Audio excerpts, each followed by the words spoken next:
Une question d'un internaute qui constate qu'il y a une plus forte mobilisation aujourd'hui de l'électorat FN que celui des autres partis. Comment est-ce qu'on est passé d'un vote traditionnellement contestataire à un vrai vote de mobilisation et d'adhésion au FN? Ouais.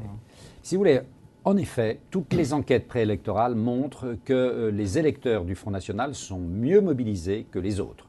UMP, UDI, Parti Socialiste, Front de Gauche. C'est clair et net, ça se confirme d'une élection à l'autre. Et ça se confirmait d'ailleurs déjà dans les législatives partielles qui ont eu lieu depuis plusieurs mois. Pourquoi? Parce que le Front National, aujourd'hui, apparaît de plus en plus comme le parti de l'opposition.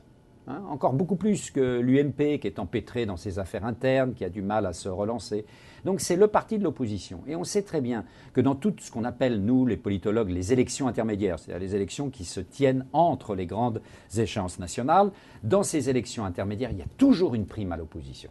Et comme le Front National s'identifie de plus en plus à l'opposition... C'est une sanction du gouvernement en place ou il y a une vraie adhésion aux idées du Front National aujourd'hui des électeurs? Les deux. Bien sûr. Le Front National, on ne peut pas le rabattre simplement au vote de protestation. C'est un vote de protestation qui est en train de devenir un vote d'adhésion. Il lui restera à franchir une troisième étape qu'il n'a pas franchie pour l'instant, c'est de devenir un vrai vote pour une alternance de gouvernement. Et une alternance de gouvernement, ça veut dire que le Front National se trouvera des alliés. Pour l'instant, c'est une puissance, mais une puissance solitaire.